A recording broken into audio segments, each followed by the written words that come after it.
오늘 우리에게 주시는 말씀은 마가복음 4장 35절부터 41절까지 말씀입니다. 마가복음 4장 35절로 41절까지 말씀 제가 읽어드리도록 하겠습니다. 그날 저물 때에 제자들에게 이르시되 우리가 저편으로 건너가자 하시니 그들이 무리를 떠나 예수를 배에 계신 그대로 모시고 가매 다른 배들도 함께 하더니 큰 광풍이 일어나며 물결이 배에 부딪혀 들어와 배에 가득하게 되었더라. 예수께서는 고물에서 베개를 베고 주무시더니 제자들이 깨우며 이르되 선생님이여 우리가 죽게 된 것을 돌보지 아니하시나이까 하니 예수께서 깨어 바람을 꾸짖으시며 바다더러 이르시되 잠잠하라 고요하라 하시니 바람이 그치고 아주 잔잔하여 지더라. 이에 제자들에게 이르시되 어찌하여 이렇게 무서워하느냐 너희가 어찌 믿음이 없느냐 하시니 그들이 심히 두려워하여 서로 말하되 그가 누구이기에 바람과 바다도 순종하는가 하였더라. 아멘. 네, 지난 시간에 우리는 4장의 앞부분에 나와 있는 예수님께서 말씀하신 4개의 비유에 관해서 함께 살펴보았습니다. 우리가 이 4개의 비유를 통해서 확실하게 아는 것은 확장된 예수 공동체 안에는 너희도 있고 외인도 있다라는 거죠. 너희는 비유를 듣고 깨닫는 사람들이고 외인은 그렇지 못한 사람들이다라는 거죠.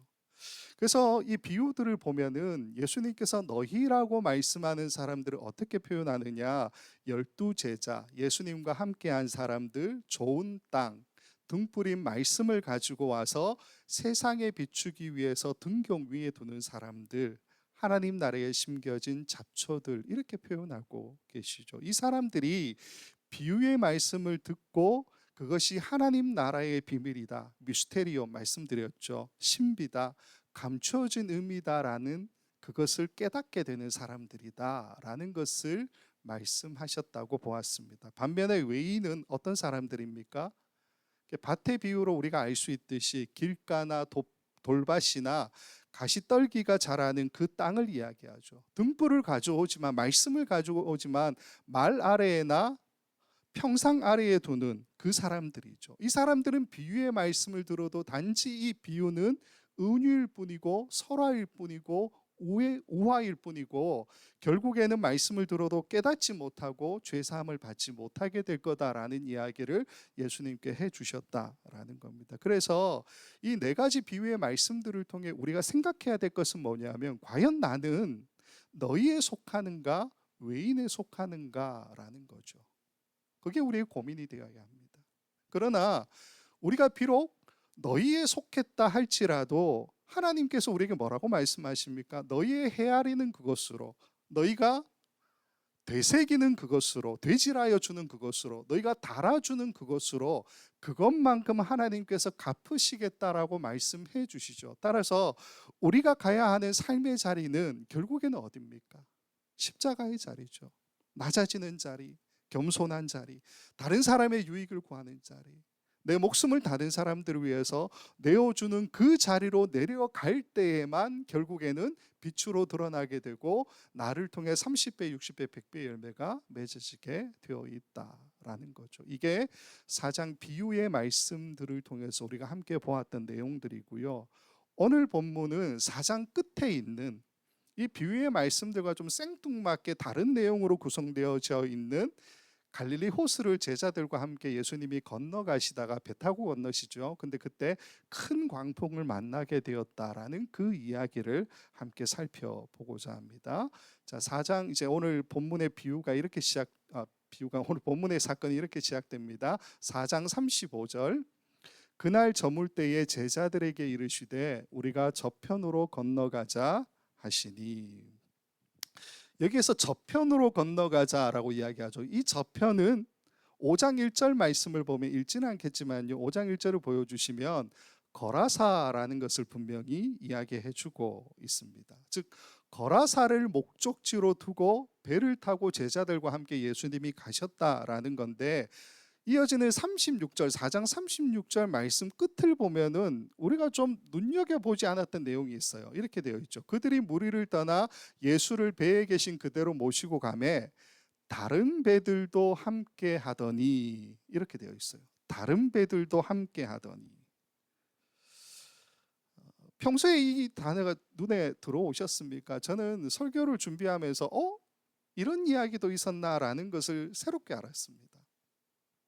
근데 우리가 다른 배들도 함께 하더니라고 하는 이 이야기를 우리가 주목하지 못했던 이유가 뭐냐면, 같은 사건을 기록하고 있는 마가복음이나 누가복음에 보면은 다른 배들의 이야기가 전혀 없습니다. 마태복음 8장 23절, 누가복음 8장 22절을 읽어드릴게요. 마태복음 8장 23절, 배에 오르심에 제자들이 따랐더니, 이게 끝이에요. 누가복음 8장 22절, 하루는 제자들과 함께 배에 오르사 그들에게 이르시되 호수 저편으로 건너가자 하심에 이에 떠나. 끝입니다. 그러니까 다른 배들 이야기가 나오지 않는다라는 거예요. 그렇기 때문에 우리가 생각할 때에 다른 배들이라고 하는 것을 어떻게 이해해야 되느냐라는 게 중요하겠죠. 어느 정도는. 오늘 본문 4장 36절 이후에도 보면요, 사건이 쭉 이어지는데 다른 배들의 흔적을 찾아볼 수가 없습니다. 그래서 이걸 가지고 학자들이 어떻게 이야기하느냐, 학자들이 원래 이제 이런 것들 파헤치는 거 좋아하잖아요. 그러니까 이 신약학자들이 어떻게 이야기하느냐, 다른 배들은 큰 이 광풍이 몰려올 줄 알고서 미리 다 대피했다, 그렇게 이야기하는 자료가 있습니다. 근데 그럴 수 없죠. 왜 그렇습니까? 지금 예수님의 제자들 가운데에 이 갈릴리 호수에서 잔뼈가 굵은 어부들 누굽니까? 베드로, 안드레, 야고보, 요한이잖아요. 이 네 사람이 광풍이 불 거다라고 하는 것을 미리 예측하지 못했다? 거의 불가능한 일일 거다라는 거죠. 그래서 또 다른 대안들이 어떻게 나오느냐? 광풍에 다른 모든 배들이 가라앉았다. 혹은 같이 가긴 했는데 광풍에 뿔뿔이 다 흩어졌다.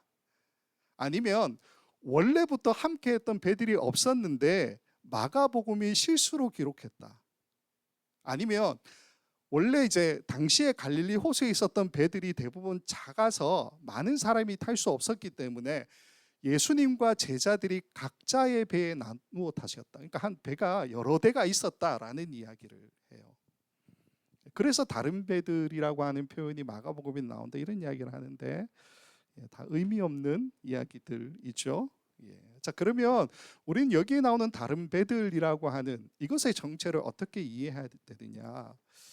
우리는 마가복음을 사복음서 가운데 가장 먼저 쓰여졌다, 그렇게 이해하고 있습니다. 마태나 누가복음은 그 이후에 쓰여졌는데 마가복음을 그래도 참고했다라고 이해하죠. 이게 학계의 정설입니다. 그래서 마가복음에는 있는데 마태나 누가복음에 없으면 어떻게 생각해야 됩니까? 아마도 이건 의도적인 편집이 아닐까라는 질문을 던져봐야 된다라는 거죠. 무슨 말이냐면, 다른 배들이 오늘 본문 마가복음에는 있는데 나중에 써진 마태복음이나 누가복음에서 생략되었다라고 하는 그 이유는 이 배들의 존재 유무가 중요하지 않다라는 것을 이야기하고 있죠. 이게 핵심이 아니다. 그래서 의도적으로 이것을 뺐다라는 겁니다. 설령 다른 배들이 같이 움직여서 같은 목적지로 갔다 하더라도 시선이 분산되는 것을 막기 위해서라도 다른 배에 대한 설명들을 빼버리거나, 오늘 마가복음도 그 이후에 기록하고 있지 않는 모습을 보여준다라는 거죠. 자, 그럼 중요한 핵심이 뭔가? 중요한 핵심이 뭐냐면요, 예수님과 제자들이 한 배를 타고 있었다, 이게 중요해요. 예수님과 제자들이 동일한 시간, 동일한 장소, 동일한 경험을 했다. 그게 중요하다라는 겁니다. 간단하게 정리해서 말씀을 드리면요, 이 큰 풍랑, 이 광풍을 만난 이 사건 가운데서 다른 배들이라고 마가복음에는 분명히 기록하고 있는데 그 흔적이 이후에 나타나지 않은 이유가 뭐라고요? 예수님과 제자들이 한 배를 타고 있었다라는 이 사실만 두드러지게 보이게 하기 위해서 의도적인 편집을 했다고 우리가 보아야 한다라는 겁니다. 다른 말로 하면 예수님과 제자들이 함께 있다, 그게 중요했다라는 거죠. 같은 이야기를 다르게 한번 설명해 볼게요. 우리가 지금 보고 있는 이 사건에 가장 중요한 것은 배입니다. 배를 타고 움직이고 계신 예수님, 제자들 그 모습이죠. 근데 4장 1절에도 배가 나오고요. 오늘 본문 36절에도 배가 나와요. 근데 4장 1절에 나오는 그 배의 모습은 어떤 배냐? 예수님께서 배에서 말씀을 가르치시는 장면으로 나오고, 오늘 본문은 같은 배로 예수님이 갈릴리 호수를 건너는 모습이 나옵니다. 1절과 36절을 읽어드리겠습니다. 예수께서 다시 바닷가에서 가르치시니 큰 무리가 모여들거늘 예수께서 바다에 떠 있는 배에 올라 앉으시고 온 무리는 바닷가 육지에 있더라. 그들이 무리를 떠나 예수를 배에 계신 그대로 모시고 가매 다른 배들도 함께 하더니. 자, 어쨌건 1절과 36절을 보면 같은 배였다라는 건 알 수 있죠. 중요하지는 않지만 어쨌건 근데 1절을 보시면요, 예수님께서 배에 올라가셨던, 배에 올라 앉으셨던 그 이유에 관해서 뭐라고 이야기하고 있습니까? 어떤 분들은 그런 이야기예요. 이전에 3장을 보면 많은 사람들이 예수님께 몰려와서 예수님 피하려고 배 위에 올라가시다, 그 얘기가 있습니다. 3장 9절 말씀 이렇게 되어 있어요. 예수께서 무리가 애워싸 미는 것을 피하기 위하여 작은 배를 대기하도록 제자들에게 명하셨으니. 그래서 여기 4장에 나오는 이 사건 속에서도 동일하게 몰려드는 그 많은 사람들 때문에 예수님께서 피하시려고 배에 올라 앉으셨다, 그렇게 이해한다라는 거죠. 근데 아니에요. 1절 말씀을 다시 한번 좀 보여주시면요, 4장 1절 말씀을 보시면 큰 무리가 몰려들었다라는 것은 사실이죠. 그러나 그들 때문에 어떤 위협을 느꼈다, 위험한 순간이 찾아왔다, 이런 얘기는 전혀 나타나 있지 않다라는 거예요. 자세히 보시면 예수님께서 배에 오르신 이유는 보다 효과적으로 말씀을 전하시기 위해서 배에 오르셨죠. 즉 예수님은 배에서 말씀을 가르치셨고, 사람들은 바닷가 육지에서 그 말씀을 듣고 있는 모습을 보여주는 이야기라는 겁니다. 그래서 1장 2절을 보시면 이렇게 되어 있어요. 1장 2절을 보면 이에 예수께서 여러 가지 비유로 가르치시니 그 가르치시는 중에 그들에게 이르시되, 즉 배에서 예수님이 가르치셨다라는 것을 이야기하고 있습니다. 따라서 우리가 해석할 수 있는 이 배라고 하는 이 장소는 위험을 피하기 위한 장소가 아니다라는 거예요. 오히려 우리는 어떻게 이해해야 되느냐면 하나님의 말씀이 선포되는 자리, 4장의 이야기니까 예수님께서 비유의 말씀을 선포하셨던 자리, 그 자리가 바로 배라는 겁니다. 교회 건물로 말씀을 드리면요, 제가 지금 강대상에 서서 여러분에게 말씀을 전하고 있잖아요. 예수님 여기 계시고 우리 성도들은 회중에 앉아 있는 그 모습 아니겠습니까? 말씀이 선포되는 자리와 말씀을 듣는 자리, 즉 말씀으로 화자와 청자가 함께 있는 그 자리를 이야기하는 것이 배라는 거예요. 배와 바닷가가 분리되어 있으니까 말씀을 전하는 자와 말씀을 듣는 자의 자리가 분명하게 경계선이 그어져 있는 게 아니냐, 분리되어 있는 거 아니냐, 그렇게 이야기할 수도 있지만 그런 이야기가 아니다라는 거예요. 다시 말씀을 드리지만 예수님과 무리들이 함께 있는 공간, 즉 말씀이라고 하는 그 매개체를 통해서 같이 있는 공간이 배가 주는 의미라는 거예요. 동일하게 오늘 본문에 나오는 이 배도 어떤 의미를 가지고 있습니까? 예수님과 제자들이 같이 있는 장소, 함께 있는 장소를 의미하고 있다라는 거예요. 그래서 우리가 이 배, 말씀이 매개체가 되고 청자와 화자가 같이 있는, 예수님과 우리가 같이 있는 요 배의 모습을 우리가 뭐라고 부릅니까? 지금 우리는 교회, 공동체, 그렇게 부르지 않습니까?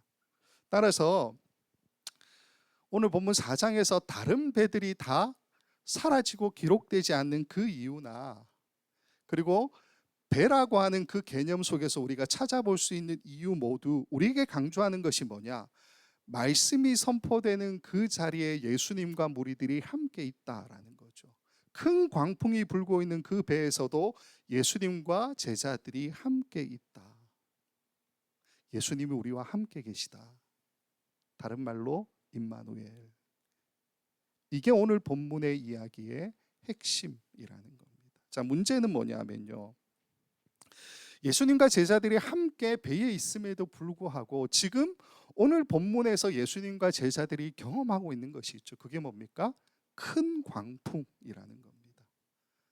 예수님이 함께 계시는데 큰 광풍이 몰아쳐요. 죽음의 위협을 당하고 두려움에 떠는 상황이 생겨났다라는 겁니다.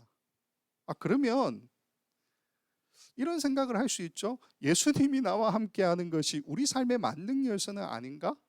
아닐 수 있나? 네. 그렇게 생각하려니까 마음에 걸리는 게 하나가 있죠. 그게 뭡니까? 제자들은 그랬는데요. 예수님은 고물에서 베개를 베고 주무셨다 이렇게 기록하고 있지 않습니까?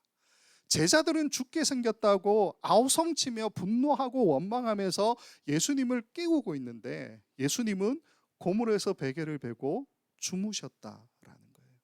같은 큰 광풍을 만났는데 예수님과 제자들의 반응이 이렇게 다르다라는 거예요. 그럼 왜 다를까? 그게 중요하죠. 지난 시간 3절 말씀을 이야기하면서 비유가 시작되는 첫 부분이에요. 첫 부분이 3절 말씀에 예수님이 비유를 시작하기 전에 바로 어떤 선언을 하신다라고 말씀을 드렸습니다. 우리 성경에는 한 단어밖에 기록되어 있지 않지만 번역하지 않았지만 원래 원어에 보면 두 단어인데 아쿠에테 이두라고 말씀을 드렸어요. 즉 들으라 보라 이 두 단어가 기록되어 있다고 말씀을 드렸습니다. 이 선언으로 예수님이 비유의 말씀을 시작하는데 이 선언은 12절 말씀과 연결이 되고 12절 말씀은 이사야서 6장 9절과 10절 말씀을 인용한 것이다라고 말씀을 드렸어요. 근데 8절부터 같이 봐야 됩니다. 8절부터 10절까지 이렇게 되어 있습니다. 내가 또 주의 목소리를 들으니 주께서 이르시되 내가 누구를 보내며 누가 우리를 위하여 갈고 하시니 그때 내가 이르되 내가 여기 있나이다 나를 보내소서 하였더니 여호와께서 이르시되 가서 이 백성에게 이르기를 너희가 듣기는 들어도 깨닫지 못할 것이요 보기는 보아도 알지 못하리라 하여 이 백성의 마음을 둔하게 하며 그들의 귀가 막히고 그들의 눈이 감기게 하라. 염려하건대 그들이 눈으로 보고 귀로 듣고 마음으로 깨닫고 다시 돌아와 고침을 받을까 하노라 하시기로. 자, 지난 시간에 설명을 드렸지만 다시 조금 간단하게 말씀을 드릴게요. 여기 이사야 6장의 말씀을 예수님께서 인용을 하셨는데 4장 12절에 인용하셨는데 하나님께서 내가 누구를 보내며 누가 우리를 위하여 갈꼬라고 말씀하셨을 때 이사야가 번쩍 내가 여기 있나이다 이렇게 이야기하죠. 나를 보내소서 그렇게 이야기를 했다는 거예요. 근데 그 이야기를 들은 하나님께서 뭐라고 이야기하시냐면 가서 그래 내가 너를 보낼 건데 너가 가서 다른 이야기 하지 말고 어떤 이야기 하라고요? 9절과 10절에 있는 말씀처럼 너희의 마음을 내가 둔하게 하고 귀를 막고 눈을 감기게 할 것이기 때문에 너희는 듣기는 들어도 깨닫지 못하고 보기는 보아도 알지 못하게 될 거야. 이것만 말하라 라고 하나님께서 이사야에게 당부하는 이야기라는 거예요. 쉽게 말씀을 드리면 하나님께서 손 번쩍 들어서 하나님 나 여기 있어요 나를 보내소서 라고 이야기했던 엘리야에게 말씀을 주면서 보내긴 보내세요. 보내긴 보내시는데 하나님께서 보내시면서도 무엇을 알고 계셨다고 이야기하는 겁니까? 이사야를 내가 보내지만 너희는 듣기는 들어도 깨닫지 못하고 보기는 보아도 알지 못하게 될 거야. 너희는 돌아오지 않을 거야 라는 것을 알고 계셨다라고 말씀하고 계시는 거죠. 오늘 본문이 딱 이 상황 아닙니까? 배에 함께 있잖아요. 예수님과 제자들이 함께 있음에도 불구하고 제자들, 우리들은 눈앞에 큰 광풍이 몰아치니까 어떻게 생각합니까? 아무것도 보지 못하고 아무것도 듣지 못하는 그 상태에 빠져버리게 되더라라는 거죠. 매주 반복되는 우리의 삶이 그렇지 않습니까? 예수님과 나는 한 배를 타고 있다. 그렇게 수없이 강조를 해도요. 말씀을 전하는 저조차도 그게 매번 이렇게 상기되거나 기억되거나 그 감정과 그 감격으로 살아가지 못하죠. 예수님과 한 배를 타고 있다는 사실은 우리가 어디서 느낍니까? 일주일에 딱 한 번 교회에 와서 예배 드리면서 그것을 다시 확인하고 경험하죠. 그리고는 또다시 한 주를 우리 삶에 돌아가면 고군분투하며 살아갑니다. 근데 어떻게 느끼느냐? 나 혼자 있는 것만 같이 느낀다라는 거죠.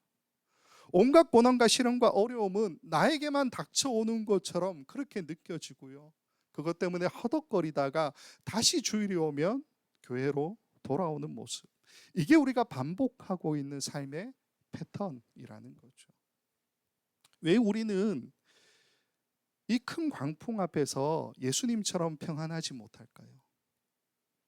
죽음의 위협, 세상의 모든 고난과 어려움들 앞에서 왜 우리는 예수님처럼 평안하게 잘 수 없을까요? 어쩌면 이 큰 광풍이라고 하는 것을 바라보고 있는 우리의 시각에 다른 문제가 있는 것은 아닐까요? 보통 여기에 나오는 큰 광풍을 어떻게 해석하느냐, 제가 여러 설교들을 좀 살펴봤었는데 다 똑같아요. 큰 광풍은 삶의 시련이다, 위기다, 고난이다, 그 얘기를 하고 있습니다. 틀렸다는 이야기 아니에요. 그렇게 우리가 해석이 가능하죠. 그런데 같은 상황에 대한 제자들과 예수님의 반응이 다르죠. 그럼 우리가 생각할 수 있는 것이 있습니다. 그게 뭐냐면 같은 큰 광풍을 만났는데 제자들이 바라보는 시각과 예수님이 바라보는 시각이 다를 수 있다라는 거죠.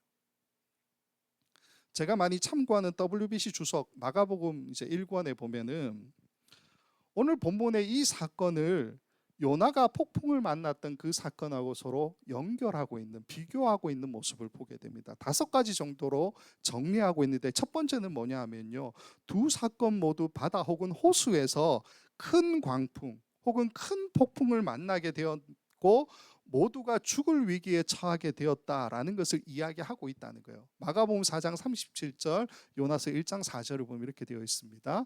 큰 광풍이 일어나며 물길이 배에 부딪혀 들어와 배에 가득하게 되었더라. 요나서 1장 4절, 여호와께서 큰 바람을 바다 위에 내리심에 바다 가운데 큰 폭풍이 일어나 배가 거의 깨어지게 된지라. 그렇죠. 두 번째는 큰 광풍에 제자들이 고전하고 있었을 때 예수님 어디 계셨습니까? 고물에서 베개를 베고 주무셨다, 이렇게 이야기하죠. 근데 요나도 큰 폭풍을 만나서 배에 있는 모든 사람들이 고군분투하고 있는데 그때의 배 밑창에서 깊이 잠들었다, 그렇게 이야기하고 있습니다. 마가복음 4장 38절, 요나서 1장 5절 이렇게 되어 있습니다. 4장 38절 앞부분, 예수께서는 고물에서 베개를 베고 주무시더니, 요나서 1장 5절, 사공들이 두려워하여 각각 자신의 신을 부르고 또 배를 가볍게 하려고 그 가운데 물건들을 바다에 던지니라. 그러나 요나는 배 밑층에 내려가서 누워 깊이 잠이 든지라. 세 번째는 이 큰 광풍 속에서 그래서 제자들이 어떻게 합니까? 예수님을 막 깨우죠. 우리가 죽게 된 것을 왜 돌아보지 않으십니까? 라고 원망하며 이야기하지 않습니까? 마찬가지로 요나도 선장이 찾아와서 요나의 태만을 비난하면서 그를 깨우게 됩니다. 마가복음 4장 38절 뒷부분, 요나서 1장 6절입니다. 4장 38절, 제자들이 깨우며 이르되 선생님이여 우리가 죽게 된 것을 돌보지 아니하시나이까 하니, 요나서 1장 6절, 선장이 그에게 가서 이르되 자는 자여 어찌함이냐, 일어나서 내 하나님께 구하라, 혹시 하나님이 우리를 생각하사 망하지 아니하게 하시리라 하니라. 네 번째는요, 그래서 예수님이 깨셔가지고 직접 꾸짖어서 큰 광풍을 잠잠하게 하시죠. 근데 요나는 어떻게 합니까? 제비 뽑았는데 자기가 뽑혀요. 그래서 자신이 바다에 던져짐으로 큰 풍랑이 잠잠게 되지요. 마가복음 4장 39절, 요나서 1장 15절, 예수께서 깨어 바람을 꾸짖으시며 바다들을 이르시되 잠잠하라 고요하라 하시니 바람이 그치고 아주 잔잔하여지더라. 요나서 1장 15절, 요나를 들어 바다에 던짐에 바다가 뛰노는 것이 곧 그친지라. 우리가 보는 마가복음과 요나서를 비교하면 여기서 끝이 나요. 마가복음 여기서 끝이 나는데 우리가 알고 있는 사실이 한 가지가 더 있죠. 그게 뭡니까? 5번째인데, 바다에 던져진 요나는 3일 밤낮 동안 물고기 뱃속에 있다가 육지로 내뱉어지죠. 예수님은 이걸 자신의 죽음과 부활을 의미하는 표적이다라고 말씀하셨고, 실제로 이 요나의 표적처럼 죽음에서 3일 만에 부활하시죠. 이건 저희 마가복음에 다 안 나와서요, 요나서하고 마태복음, 마가복음을 같이 한번 보도록 하겠습니다. 요나서 1장 17절, 여호와께서 이미 큰 물고기를 예비하사 요나를 삼키게 하셨으므로 요나가 밤낮 3일을 물고기 뱃속에 있으니라. 2장 15절, 여호와께서 그 물고기에게 말씀하시매 요나를 육지에 토하니라. 마태복음 12장 40절, 요나가 밤낮 사흘 동안 큰 물고기 뱃속에 있었던 것 같이 인자도 밤낮 사흘 동안 땅 속에 있으리라. 마가복음 16장 9절 앞부분, 예수께서 안식일 후 첫날 이른 아침에 살아나신 후. 간단하게 말씀을 드리면요, 5가지를 요나서와 함께 비교해 보여드렸는데, 예수님은 이 요나의 사건을 어떻게 이야기하십니까? 자신의 죽음과 부활에 대한 표적이다, 그렇게 말씀하지 않으셨습니까? 그렇기 때문에 오늘 본문에 예수님과 제자들이 함께 경험하고 있는 이 큰 광풍이라고 하는 것을 우리는 2가지로 해석이 가능해요. 제자들에게는 현실적으로 눈앞에 닥쳐온 고난, 어려움, 위협, 이렇게 해석할 수 있지만, 예수님에게는 이 광풍이 어떤 의미입니까? 피할 수 없는 대속의 죽음, 십자가의 길, 그것을 이야기하고 있죠. 아무리 사람들이 조롱하고 원망하고 비웃고 방해해도 예수님 그 길을 걸어가셔야만 하지 않았습니까? 그 십자가의 길. 예수님께는 광풍이라고 하는 것이 그런 의미로 해석이 될 수가 있다라는 거예요. 그러면 이렇게 보면 예수님이 고물에서 베개를 베고 주무셨다라는 것이 이해가 돼요. 왜 이해가 됩니까? 어차피 예수님 물러날 곳이 없잖아요. 자신이 가셔야만 하는 길이다라고 하는 그 사명이 예수님에게는 가득 있지 않았습니까? 이 십자가의 길이 아니면은 이 땅에 있는 모든 사람들을 구원할 수 없다라고 하는 그 생각이 예수님에게 가득 있었잖아요. 큰 광풍이 그렇게 몰아친다 하더라도 그 길을 예수님이 거부하실 수가 있으실까요? 없죠. 그래서 그 큰 광풍 속에서도 다 아시고 모든 것을 받아들이시고 평안히 주무시는 모습을 보여주시는 것은 아니냐라는 겁니다. 오늘 본문의 이 사건과 함께 5장을 보게 되면요, 더러운 귀신 들린 사람을 고치신 사건이 있고요, 야이로의 딸을 고치시는 사건과 함께 12의 혈루병 앓던 여인을 고치신 사건이 같이 나옵니다. 그래서 이 사건들을 뭐라고 그러냐면 예수님의 권세 시리즈, 이렇게 표현하기도 해요. 권세 시리즈. 앞에는 뭡니까? 자연을 다스리는 권세를 이야기하고, 귀신을 다스리는 권세도 이야기하고, 마지막에는 질병을 다스리는 권세. 그래서 3가지 권세에 대한 이야기다. 마음에는 안 들어요. 예. 마음에는 안 들지만 그런 이야기가 있습니다. 예, 찾아보니까. 예. 그래서 어떻게 해석하느냐? 오늘 본문 안에 큰 풍랑을 대하시는 예수님 왜 주무셨나? 예수님 하나님으로서의 권세를 가지고 있지 않느냐? 그러니까 광풍 대수롭지 않죠. 그렇게 해석하는 분들도 있다라는 거예요. 근데 그렇게 해석을 하려니까 마음에 걸리는 게 있어요. 그게 뭡니까? 예수님이 승천하시기 전에 우리에게 말씀하셨죠. 하늘과 땅의 모든 권세를 너에게 주겠다. 예수님 약속이잖아요. 그렇다면 우리에게도 하늘과 땅의 모든 권세가 있잖아요. 그러면 큰 광풍을 만날 때 우리는 어떻게 하면 됩니까? 떠나가라. 물러갈지어다. 선포하면 모든 문제가 해결되는 것이 권세를 가진 자에게 마땅히 나타나야 될 결과가 아니냐라는 거예요. 근데 현실에서 안 그렇더라고요. 소위 말해 축기 사역 이런 것들이 저 말고도 여러분들이 많이 했겠지만, 저도 이제 대학교 졸업하고서 선교단체 섬길 때에 한창 그런 이제 붐들이 좀 일어났었습니다. 선교단체 안에서. 그래서 거기에 좀 매료가 되었던 적도 있었고요. 제가 첫 사역했던 교회가 그런 사역들을 굉장히 많이 하던 그런 교회였습니다. 그래서 정말 이게 대단한 건가라는 생각을 굉장히 많이 했었는데요. 제가 경험으로 고백을 드리면, 그 권세가 있다고 해서 우리 삶 가운데 어려움이 잘 이겨내지지 않죠. 그렇다는 거예요. 저만 그런지 모르겠지만 그렇더라고요.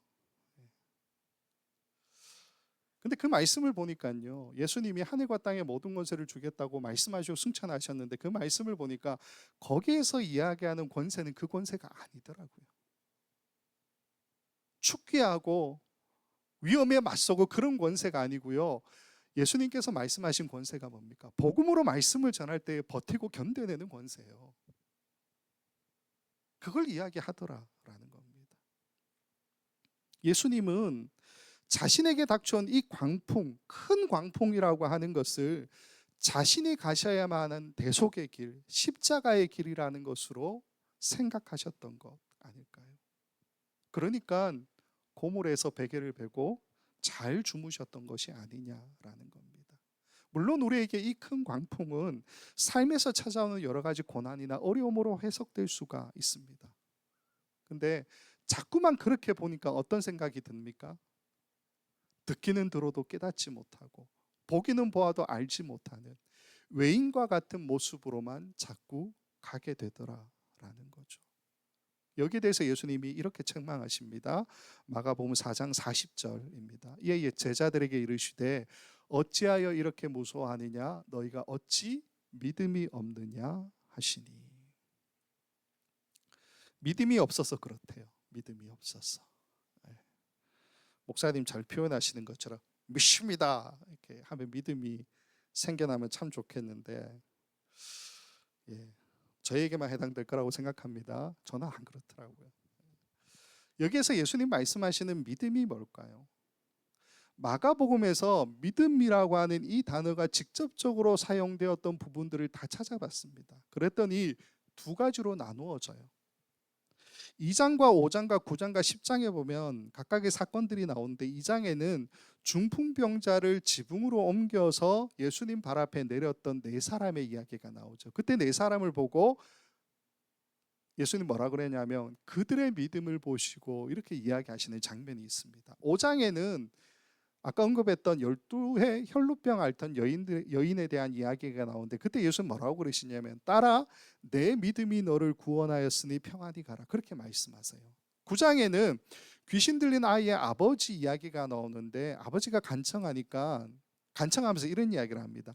나의 믿음 없는 것을 도와주소서 이렇게 간청해요. 10장에는 맹인 바디메오 이야기가 나오는데 예수님이 이 맹인 바디메오를 향해서 뭐라고 그랬냐면 가라 내 믿음이 너를 구원하였느니라 이렇게 말씀하고 계신 장면을 보게 됩니다.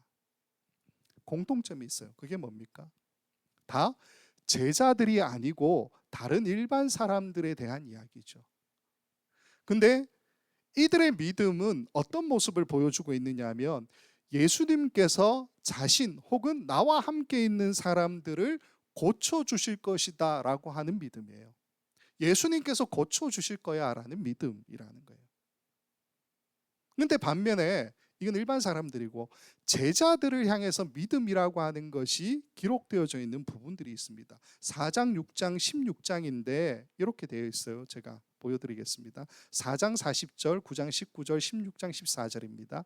이에 제자들에게 이르시되 어찌하여 이렇게 무서워하느냐 너희가 어찌 믿음이 없느냐 하시니 9장 19절 대답하여 이르시되 믿음이 없는 세대여 내가 얼마나 너희와 함께 있으며 얼마나 너희에게 참으리요 그를 내게로 데려오라 하시매 16장 14절 그 후에 11 제자가 음식 먹을 때에 예수께서 그들에게 나타나사 그들의 믿음 없는 것과 마음이 완악한 것을 꾸짖으시니 이는 자기가 살아난 것을 본 자들의 말을 믿지 아니함일러라.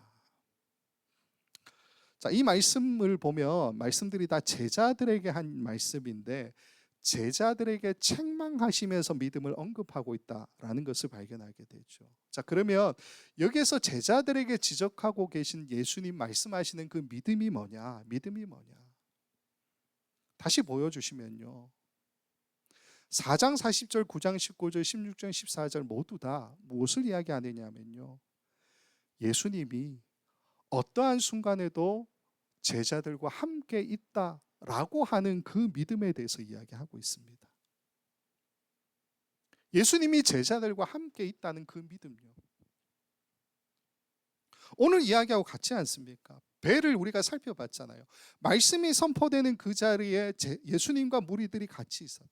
큰 풍랑 속에서도 제자들과 예수님이 같은 배를 타고 같이 있었다. 우리에게 믿음은 뭡니까? 우리에게 믿음은, 여러분에게 믿음은 뭡니까? 우리의 믿음은 예수님이 나와 함께 계시다라고 하는 믿음 아닐까요? 그 믿음이 없으니까 제자들이 뭐라고 서로 주고받느냐 하면 41절에 이렇게 기록되어 있습니다. 4장 41절, 그들이 심히 두려워하여 서로 말하되 그가 누구이기에 바람과 바다도 순종하는가 하였더라. 그가 누구이기에, 무슨 말이에요? 듣기는 들어도 깨닫지 못하고 보기는 보아도 알지 못하는 그 모습을 이야기하고 있는 것 아니겠습니까? 예수님과 같은 자리에 있었잖아요. 함께 있는 그 자리에 있었음에도 불구하고 배가 말씀이 선포되는 자리라고 말씀을 드렸지 않습니까? 오늘 본문에서의 배는 예수님과 제자들이 같이 있다, 함께 있다는 것을 이야기하고 있는데도 불구하고 예수님이 누구신가? 그가 누구이기에 바람과 바다도 순종하는가라고 의문을 던지고 있는 제자들의 모습으로 오늘 이야기가 끝이 나고 있더라라는 거죠. 말씀을 맺습니다. 예수님과 우리가 당하는 큰 광풍이라고 하는 것의 의미는 다를 수 있습니다. 그렇다고 예수님과 우리가 당하는 큰 광풍이 달라서 예수님이 더 무게가 있고 우리가 무게가 없다, 그런 건 아니에요. 모두 다 그렇지만 자기가 아픈 게 가장 아프죠. 제가 요리하다가 손을 베었는데 칼에, 다른 사람이 암 걸리고 지금도 뭐 암 치료를 받으시고 고통 가운데 뼈가 부러지고, 저는 제 손가락 베는 게 제일 아프더라고요. 피가 좀 많이 났는데 그거 치료하면서 혼자서 몇 번이나 이렇게 인상을 찌그렸는지 모릅니다. 내 고통이 가장 크잖아요. 우리에게는 나에게 닥쳐오는 큰 광풍이 가장 크죠. 중요한 점은 그 큰 광풍 앞에서 우리가 어줍지 않은 권세를 내세우는 게 우리가 광풍을 이길 수 있는 방법이 아니다라는 거예요. 큰 광풍이 우리에게 찾아올 때에 우리가 찾아야 될 믿음이 있습니다. 그 믿음이 뭡니까? 예수님이 나와 함께 하신다라는 믿음이죠. 지금 예수님은 나와 함께 같은 배를 타고 계시다라고 하는 믿음이죠. 그 광풍이 비록 예수님과 우리에게는 다른 체감으로 느껴질 수는 있지만 변하지 않는 사실이 뭡니까? 예수님과 우리는 같은 배를 타고 있다라는 겁니다. 그게 우리의 믿음이 되어야 하지 않을까요? 이 큰 광풍 앞에서 예수님처럼 되라, 그 이야기가 아닙니다. 우리는 죽었다가 깨어나도 예수님이 경험하시는 큰 광풍이라고 하는 것을 감당하지 못하죠. 왜냐? 예수님이 감당하셔야 되는 큰 광풍은 대속의 십자가 아니겠습니까? 중요한 거는 큰 광풍이 몰아칠 때 우리의 시선이 어디를 향하느냐예요. 광풍을 바라보고 있는 것이 아니라 예수님을 바라보는 시선이 있어야 하지 않느냐라는 겁니다. 복음의 시대에 대한 이야기가 계속 진행되고 있지 않습니까? 이 복음의 시대를 걸어가고 있는 우리와 예수님의 차이는 그대로 인정하자는 거예요. 단지 큰 광풍 앞에서 우리가 취해야 할 태도가 다르게 나타나면 어떠냐라는 겁니다. 눈앞에 닥쳐온 그 큰 광풍만 바라보는 것이 아니라 지금도 나와 함께 계시는 그 예수님을 바라보고 그분을 신뢰하는 마음으로 우리 삶에 닥쳐오는 큰 광풍을 대하면 어떨까? 이게 우리가 취해야 될 믿음의 태도가 아니냐라는 겁니다. 여기서 끝나면 안 되고요. 또 하나가 더 있습니다. 그게 뭐냐면 제자가 한 사람이 아니잖아요. 제자들이 같이 탔잖아요. 그 말은 곧 나만 큰 광풍을 경험하는 게 아니죠. 광풍을 같이 경험하는 사람들이 있지 않습니까?